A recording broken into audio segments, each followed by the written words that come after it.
បាទសួស្តីពុកម៉ែបងប្អូនទាំងអស់គ្នានេះគឺជាសកម្មភាពថតបតបាទអង្គុយផឹកកាហ្វេបាទ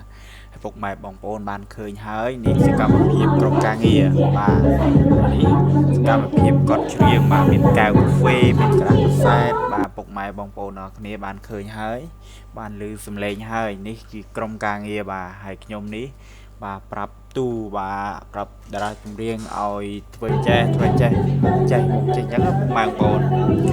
ហើយនេះបាទខ្ញុំបានប្រាប់ម្ដងពីរដងដើម្បីឲ្យគាត់លេងឆាប់ត្រូវ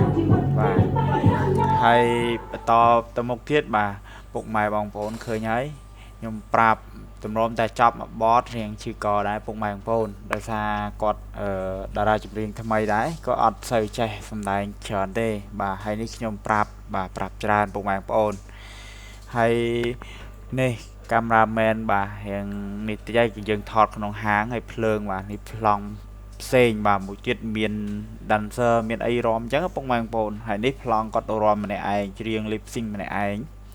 បាទហើយស្អាតមែនតើបាទ idol គាត់ស្អាត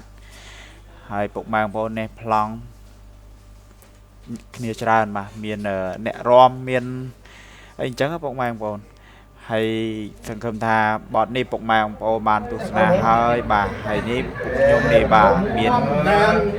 បាទចាក់កាហ្វេពិតពុកម៉ែបងប្អូននេះហើយពុ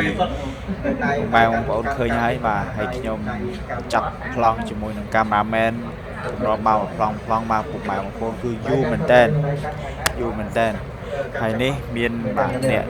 ខាង make up នោះបង make up នោះគាត់ជួយបាទជួយជូតជួយអីចឹងពុកម៉ែបងប្អូននេះហើយនេះបន្ទាប់ពីយើងបានរៀបចំហើយ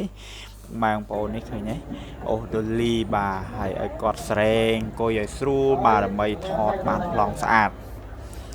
ហើយនេះបាទក្រុមការងារហើយខ្ញុំក៏បានទៅមើលប្លង់ម្ដងជាពីរដងបាទជួយឲ្យគាត់សេរីហើយបន្ទាប់ថតប្លង់នឹងចប់ខ្ញុំរៀងដូចស្រែកទឹកឲ្យក្រុមការងារគាត់ទៅទិញទឹកឲ្យញ៉ាំចឹងណា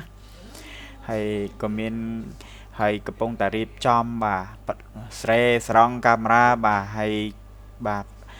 ផាត់មុខទូឲ្យស្អាតហើយក៏បានចូលប្លង់ចុងក្រោយម្ដងទៀតបាទហើយយើងប្លង់នេះគឺជាប្លង់ចុងក្រោយដើម្បីឲ្យគេថាឲ្យវាស្អាតកាលមុនថតទៅវាអត់សូវស្អាត